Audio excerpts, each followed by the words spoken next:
Okay, so now you care. I want some rest.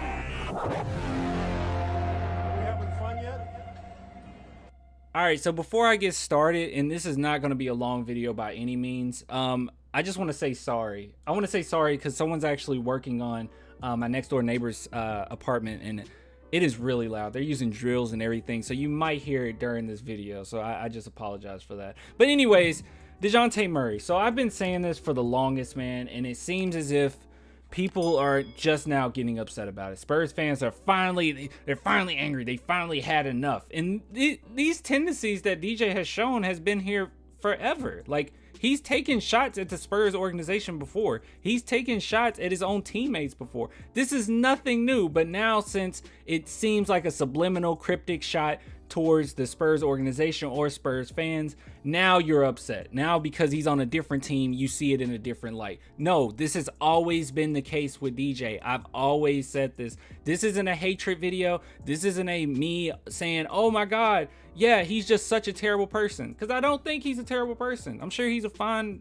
dude, like, especially personally. But he's always done this. And every single time that I've done a video on this, I've had people in the comments saying, hey man, why you hating on DJ? Hey man, why you so upset? Well, you know, it just shows itself even more once he's in Atlanta. It's always been this way. And I'll talk about that in a second, but let's just read this. I feel free and I feel wanted. Best season along with being happy on the way, I promise. Yeah, I feel free and I feel wanted. And obviously a lot of people took contention with this. Now, since he's deleted the tweet, as this happens every week, but he's deleted the tweet, and Spurs fans are not happy. As we can see here, there's a few Spurs fans, and oh, shout out to Ali for tagging me in this as well. Bro, Spurs fans had your back, man. We were hurting when you left, and you making it sound like we didn't want you, really. Yes, see, feeling free like someone pop in the Spurs made him hide his inner hood rat tendencies, and now he can let loose. That's a pretty rough. If you say things like this, I don't know. I think you're worse. Yeah, this Bevan dude, you're worse.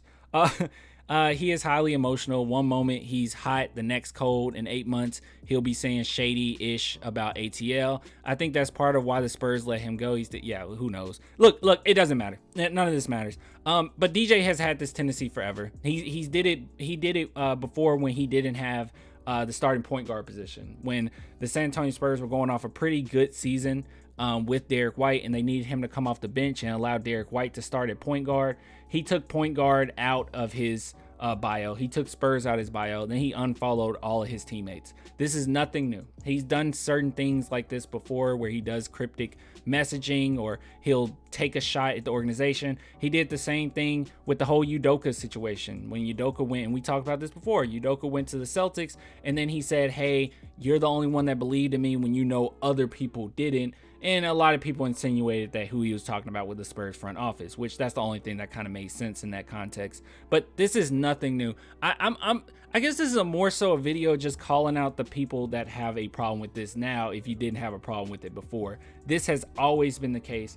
Now that he's with the Atlanta Hawks, now that he's an op, if you will, now you got a problem with it. Look, this has always been a thing. I've always brung it up. I've always said that I didn't like it. But now it's kind of backfiring on the fans. Now, as far as him feeling free and feeling wanted, I do think that's BS. I think this entire thing is BS. Feeling free, maybe. Not too long after he signed with the Atlanta Hawks, I mean, there was videos emerging of him like in strip clubs and whatever. Not a big deal, whatever, but that came up. And then feeling wanted, I don't know who made him feel unwanted. I don't know. Look, at the end of the day, people can say, well, he could be talking about this, he could be talking about that. He's the one putting out the tweets, okay? And when you're a celebrity, because he is a celebrity, obviously people are going to take from it what they will. And if they feel as if you're talking about a specific thing in the organization, obviously they're going to take it as such. And DeJounte isn't dumb, okay? Like, everyone's treating him like he's a child or something. DJ knows what he does. He does it all the time. He knows what people are saying about him. He knows what people are saying about his organization, and he always throws things out there to kind of mix things up. If you recall, Zach LaVine even said that DJ likes to get on the internet and mess with people. This is what he does.